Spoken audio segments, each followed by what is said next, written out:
Hello दोस्तों, आप सभी का स्वागत है एनसीईआरटी साइंस क्लास 7 अध्याय 6 जीवों में श्वसन। उसके बारे में हमने एक पार्ट कंप्लीट करा दिया था। यहाँ से हम पढ़ेंगे हम श्वास कैसे लेते हैं। आइए अब हम श्वास की क्रिया विधि जानें। सामान्यतः हम अपने नथनों या नासा द्वारा से वायु अंदर लेते हैं। अजीब जो क्या होते हैं, हम लोग सांस कैसे लेते हैं। हम श्वसन की क्रियाविधि जाने। सामान्यतः हम क्या नथनों या नासा द्वारा वायु को अंदर लेते हैं। जब हम वायु को अंतः श्वसन द्वारा अंदर लेते हैं तो हमारे नथनों से नासा गुहा में चली जाती है। नासा गुहा से वायु श्वास नली से होकर हमारे फेफड़ों या फुसफुस में जाती है। फेफड़े वक्ष गुहा में स्थित हैं। फेफड़े कहाँ स्थित हैं? वक्ष गुहा में स्थित होते हैं। अब हम देख लेते हैं ग्रास नली। ये हमारी क्या है? ग्रास नली है।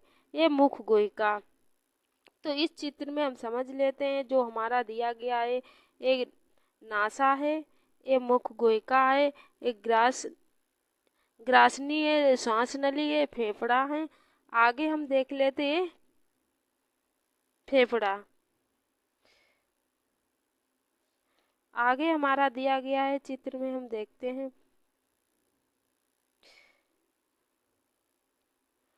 डायाफ्राम, मानव श्वास श्वसन तंत्र। क्या दिया गया है? हमारा मानव श्वसन तंत्र दिया गया। आगे हम देख लेते हैं वक्ष गुहा पास में पसलियों से घिरी रहती है एक बड़ी पेशी परत परत जो डायाफ्राम मध्यपट कहलाती है। जो बड़ी एक पेशी होती है क्या कहलाती है? डायाफ्राम या मध्यपटल कहलाती है। वक्ष गुहा के आधार प्रदान करती है। श्वसन में डायाफ्राम और पसलियों से बने पिंजर की गति सम्मिलित होती है। अंतः श्वसन के समय पसलियां ऊपर और बाहर की ओर गति करती हैं और डायाफ्राम नीचे की ओर गति करता है।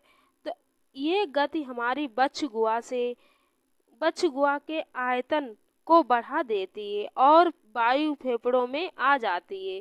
फेफड़े वायु से भर जाते हैं और उच्च श्वसन के समय पसलियां नीचे और अंदर की ओर आ जाती हैं। जब हम उच्च श्वसन करते हैं क्या करते हैं?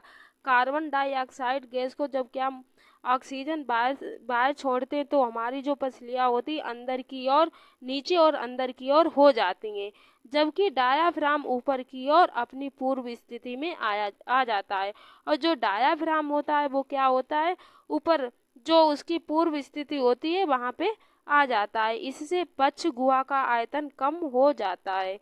इस कारण वायु फेफड़ों से बाहर ढकेल दी जाती है।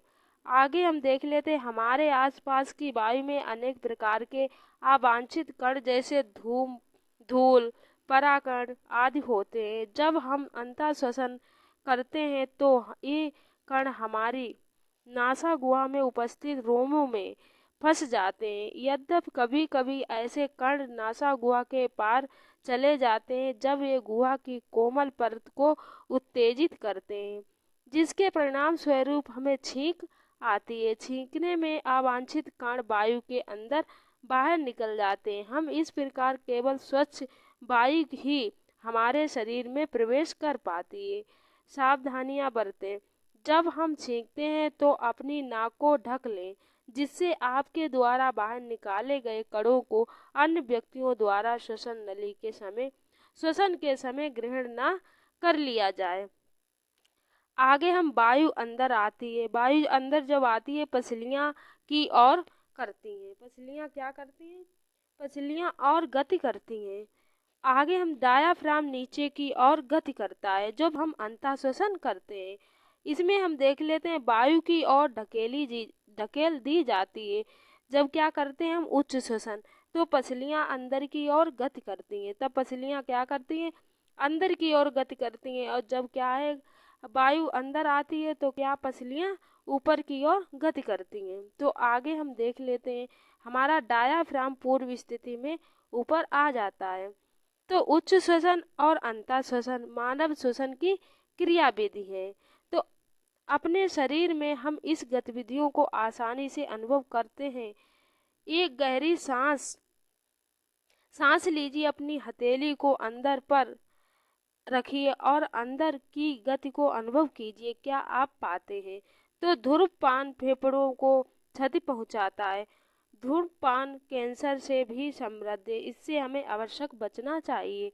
ये जान लेने के बाद भी श्वसन के दौरान बच्चगुआ के अमाप में परिवर्तन, बच्चे सीना बच्च या फुलाने की स्पर्धा पर व्यस्त हो गए हैं। प्रत्येक ये दावा कर रहा था कि वह सीने को सबसे अधिक क्या कर रहा है, सबसे सीने को सबसे अधिक फुला सकता है या फुला सकती है। क्यों ना आप भी इस क्रियाकलाप को कक्षा में अपने सहपाठियों के साथ करें। तो क्रियाकलाप 6.4, एक गहरी सांस लीजिए। किसी मापन फीते से बच्चे का आमाप लीजिए। इस माप को सारणी 6.2 में नोट कीजिए। पुनः विस्तारित होने पर बच्चे का आमाप लीजिए। बताइए कि किस सहपाठी ने अधिकतम विस्तार दिखाया। इस श्वसन की क्रियाकलाप को एक सरल प्रतिरूप मॉडल के रूप में समझ सकते हैं। तो इस क्या हमारा अंतः श्वसन के समय और उच्च श्वसन के समय तो हमने आगे पढ़ाया है, तो इस सारणी में आप इसे लिख सकते हैं। आगे हम देख लेते, हमारा दिया गया है बच्चे के अमाप का मापन। इसमें क्या है, जो बच्चे है उसके अमाप का मापन कर रहा है। आगे हम देख लेते, बूझो जानना चाहता है कि कोई व्यक्ति अपने फेफड़ों में कितनी वायु भर सकता है।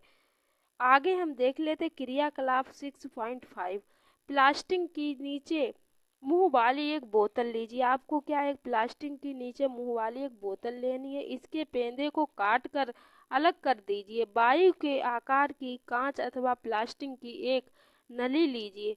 बोतल के ढक्कन में एक ऐसी छिद्र कीजिए कि जिससे यह नली आसानी से निकल जाए। नली के श्वासित सिरे पर 2 गुब्बारे बिना फूले हुए लगा दीजिए। नली को चित्र 6.7 के अनुसार बोतल में लगा दीजिए। अब बोतल का ढक्कन लगा दीजिए तथा उसे एक प्रकार सील बंद कर दीजिए, इस कि वह वायु रुद्र हो जाए। बोतल के खुले पर्दे पर रबड़ अथवा प्लास्टिक, जो बोतल का खुला तो उस पे क्या है, रबड़ अथवा प्लास्टिक की एक पतली सीट तानकर किसी रबड़ बैंड की सहायता से बांध दीजिए। फेफड़े में होने वाले प्रसार को समझने के लिए रबड़ की परत को पकड़कर आधार से नीचे की ओर खींचिए और गुब्बारे को देखिए। इसके बाद रबड़ की परत को ऊपर की ओर ढकेलिए और गुब्बारों को देखिए। क्या आपको गुब्बारों में कोई परिवर्तन दिखाई देता है? तो इस चित्र में हम देख सकते हैं प्लास्टिक की बोतल ली है और नीचे क्या 2 गुब्बारे लगाए हैं और रबड़ की सीट लगी है। तो श्वसन की क्रिया विधि को दिखाने के लिए ये क्या है, प्रतिरूप है। इस मॉडल में गुब्बारे किस अंग को प्रदर्शित करते हैं, रबड़ की परत किसे प्रदर्शित करती है। अब आप श्वसन की क्रिया विधि को समझने में समर्थ हो गए हैं। हम उच्च श्वसन में बाहर क्या निकालते हैं? हम जब उच्च श्वसन करते हैं क्या करते हैं, तो बाहर क्या निकालते हैं। क्रियाकलाप 6.6 देखते हैं। कोई पतली स्वच्छ परख नली लीजिए। इसमें कार्क लगा दो। यदि परख नली उपस्थित ना हो तो आप कांच। पहले हम देख लेते हैं बेहतरीन जीवन के लिए सांस। हमारा जो बेहतरीन जीवन है उसके लिए सांस कितनी जरूरी है, तो उसके बारे में हम पढ़ लेते हैं। तो नियमित परंपरागत श्वसन व्यायाम प्राणायाम से हमारे फेफड़ों में हमारे वायु को अंदर लेने की क्षमता को बढ़ाता है। इस प्रकार हमारे शरीर की कोशिकाओं को ज़्यादा ऑक्सीजन की आपूर्ति होती है, जिसके फलस्वरूप अधिक ऊर्जा उत्पन्न होती है। तो इसमें हमने क्या पढ़ा था, कोई पतली स्वच्छ परख नली लीजिए। इसमें कार्क लगा हो।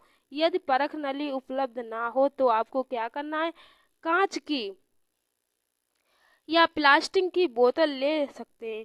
जो इसमें चूने का पानी है, उच्च भाषित वायु को चूने के पानी का प्रभाव है।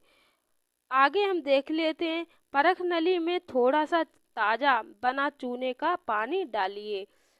प्लास्टिक की एक नली को परख नली में इस प्रकार डालिए कि वह चूने के पानी में डूब जाए। अब स्ट्रा के द्वारा धीरे धीरे चूने के पानी में फूंक मारिए। क्या चूने के पानी में कोई परिवर्तन होता दिखाई देता है? क्या आप इसे अध्याय 5 में किए गए अध्ययन के आधार पर समझा सकते हैं? आप जानते हैं कि हम जिस वायु को अंतःश्वसन या अथवा उच्च श्वसन करते हैं वह गैसों का मिश्रण है। तो अंतःश्वसन और उच्च श्वसन वायु में ऑक्सीजन और कार्बन डाइऑक्साइड का प्रतिशत कितना होता है? जब हम उच्च अंतःश्वसन क्या करते, वायु को अंदर लेते हैं तो कितनी ऑक्सीजन होती है? 21%। जब हम उच्च श्वसन करते हैं तो हमारे फेफड़े में कितनी वायु जाती है, कितनी वायु बाहर निकलती है? 16.4%। और जब फेफड़े कार्बन डाइऑक्साइड बाहर निकालते हैं तो कितना निकालते हैं? 0.04% कार्बन डाइऑक्साइड CO2 गैस। और फेफड़े जब उच्च श्वसन करते हैं तब कितनी निकालते हैं? तो इसमें हम देख लेते हैं 4.4% कार्बन डाइऑक्साइड। तो ऐसे हम समझ सकते हैं जब हम ऑक्सीजन को अंदर ग्रहण करते हैं तो 21% ऑक्सीजन लेते हैं और 0.04 कार्बन डाइऑक्साइड CO2 गैस को क्या करते हैं? अंदर लेते हैं। और जब हम उच्च श्वसन करते हैं तब क्या करते हैं? उच्च श्वसन में कितनी गैस छोड़ते हैं? जो ऑक्सीजन कितनी अंदर से बाहर निकलती है? 16.4% ऑक्सीजन निकलती है और कार्बन डाइऑक्साइड CO2 गैस 4.4% बाहर निकलती है। आगे हम देखते हैं, आगे हमारा हम ये क्या उच्च वासित करते हैं? क्या हम केवल कार्बन डाइऑक्साइड को उच्च वासित करते हैं अथवा उसके साथ गैसों के मिश्रण को भी उच्च वासित करते हैं? आपने ये भी देखा कि अगर आप दर्पण के आगे उच्च वास छोड़ते हैं तो उसकी सतह धुंधली दिखाई देती है। ये नमी के कारण है। जल के ये बिंदु कण कहाँ से आते हैं? अन्य जंतुओं में श्वसन, जो अन्य जंतु होते हैं उनमें श्वसन किस प्रकार होता है? तो हाथी, शेर, गाय, बकरी, भेड़, छिपकली, सर्प और पक्षियां आदि जंतुओं की बच्च गुहा में मनुष्यों की भांति फेफड़े होते। इनमें भी क्या है, जैसे मनुष्य में फेफड़े होते वैसे भी इनमें भी फेफड़े पाए जाते हैं। जीव श्वसन कैसे करते हैं? क्या इनके भी मनुष्यों के फेफड़ों जैसे श्वसन अंग होते हैं? आइए इनका पता करते हैं। बूझो जानना चाहता है कि जो कॉकरोच होता है, मतलब तिलचट्टा, पौधे, मछली, घोंगे, मछली, केंचुआ, चींटी और मच्छर भी, इनके भी क्या फेफड़े होते हैं? तो देख लेते कॉकरोच। कॉकरोच शरीर के पार्श्व भाग में छोटे छोटे छिद्र होते हैं। अन्य कीड़ों के शरीर में भी इस प्रकार के छिद्र होते हैं। तो ये छिद्र श्वास रंध्र कहलाते हैं। ये क्या करते हैं? इससे क्या करता है? वो सांस को अंदर लेता है। कीटों में गैस के विनिमय के लिए वायु नलियों का जल बिछा हुआ होता है। कैसा है? जो वायु नलियों का जाल बिछा हुआ होता है, जो क्या है? श्वसन प्रणाली या वातक कहलाते हैं। ऑक्सीजन, तो श्वसन प्रणाली तंत्र देख लेते हैं। श्वसन प्रणाली की क्या कर रहा है? इसमें जो सांस रंध्र होते हैं इनके द्वारा ये क्या करते हैं? वायु को अंदर ग्रहण करते हैं। आगे हम इसका चित्र देख लेते हैं। श्वसन प्रणाली तंत्र है। आगे समृद्ध वायु श्वास रंध्रों में श्वास नली जाकर शरीर के ऊतकों में विसरित हो जाती है। सारे शरीर में क्या हो जाती है? विसरित हो जाती है, फैल जाती है और शरीर की प्रत्येक कोशिकाओं में पहुंचाती है। इस प्रकार कोशिकाओं में कार्बन डाइऑक्साइड CO2 गैस श्वास नली में आती है और श्वास रंध्रों में बाहर निकल जाती है। श्वास नली अथवा श्वास प्रणाली केवल कीटों में ही पाए जाते हैं। जो श्वास नली अथवा श्वास प्रणाली किस में पाया जाता? केवल कीटों में ही पाया जाता है। जंतुओं के अन्य समूह में ऐसी व्यवस्था नहीं होती है। अब हम केंचुआ के बारे में पढ़ लेते हैं। कक्षा 6 के अध्याय 6 में, कक्षा 6 का अध्याय 6 में आपने पढ़ा था कि केंचुआ अपनी त्वचा से श्वसन करते। जो केंचुआ होता है वह क्या करता है? अपनी त्वचा से श्वसन करता है। केंचुओं की त्वचा स्पर्श करने पर आर्द्र और श्लेष्मीय प्रतीत होती है। इसमें गैसों का आगमन आसानी से हो जाता है। यद्यपि मेढक में मनुष्य की भांति फेफड़े होते तथा वे अपनी त्वचा से भी श्वास श्वसन करते हैं, जो उनकी आर्द्र और श्लेष्मी होती है। जल में श्वसन किस प्रकार होता है? क्या हम जल में श्वसन कर सकते हैं तथा जीवित रह सकते हैं? ऐसे अनेक जीव हैं जो जल में रहते हैं और वे क्या करते हैं? जल में श्वसन करते हैं। आपने कक्षा 6 में पढ़ा था कि मछलियों में क्लोम या गिल पाए जाते हैं। क्लोम जल में घुली ऑक्सीजन का उपयोग करने में उनकी सहायता करते हैं। क्लोम त्वचा से बाहर की ओर निकले होते हैं। बूझों ने दूरदर्शन कार्यक्रमों में देखा था कि व्हेल और डॉल्फिन अक्सर पानी की सतह पर ऊपर आ जाती हैं। कभी कभी ऊपर की ओर आते समय वे पानी की फुहार भी छोड़ती हैं। ऐसा क्यों करती हैं? आगे देखते हैं। क्लोम, इसके मछलियों में क्या है? श्वसन अंग होता है। आप सोच रहे हो कि क्लोम किस प्रकार की श्वास में सहायता करते हैं, तो क्लोम में रक्त वाहिनियां की संख्या अधिक होती है जो गैस विनिमय में सहायता करती है। क्या पादप में भी श्वसन करते हैं? जो पादप होते हैं उनमें भी श्वसन होता है। अन्य जीवों की भांति पादप भी जीवित रहने के लिए क्या करते हैं? श्वसन करते हैं। जैसा कि आप कक्षा 6 में पढ़ चुके हैं, ये वायु में ऑक्सीजन अंदर लेते हैं और कार्बन डाइऑक्साइड क्या करते हैं? निर्मुक्त करते हैं, बाहर छोड़ते हैं।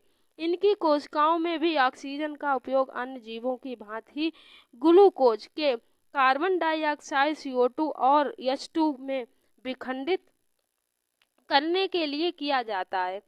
पादप प्रत्येक अंग में वायु में स्वतंत्र रूप से क्या करते हैं? ऑक्सीजन ग्रहण करने और कार्बन डाइऑक्साइड को क्या करते हैं? निर्मुक्त करते। अध्याय फर्स्ट में आपने पढ़ा था कि पादप ही पत्तियों में ऑक्सीजन। आगे देख लेते। पहली जानना चाहती कि क्या भूमिगत होते हुए भी पादपों की जड़ें ऑक्सीजन ग्रहण करती हैं? यदि ऐसा है तो ऐसा किस प्रकार करती हैं? आगे देखते हैं। और कार्बन डाइऑक्साइड के विनिमय के लिए क्या है? जो सूक्ष्म छिद्र होते हैं तो उन्हें क्या कहते हैं? रंध्र कहलाते हैं। पादप की अन्य सभी कोशिकाओं की भांति मूल कोशिकाएं भी ऊर्जा उत्पन्न करने के लिए ऑक्सीजन की आवश्यकता होते हैं। तो मूल मृदा कणों के बीच खाली स्थान वायु अवकाशों में उपस्थित वायु में ऑक्सीजन लेते हैं। और क्या आप अनुमान लगा सकते हैं कि यदि किसी गमले के पौधे में बहुत अधिक पानी डाल दिया जाए तो क्या होगा? इस अध्याय में आपने पढ़ा कि श्वसन महत्वपूर्ण है, जैविक प्रक्रम है। सभी जीवों में अपनी उत्तरजीविता या जीवित रहने हेतु आवश्यक ऊर्जा प्राप्त करने के लिए श्वसन की आवश्यकता होती है। तो क्या है? मृदा के कण हैं और मूल रूप है और वायु अवकाश है। तो मूल मृदा में वायु अवशोषित करते हैं।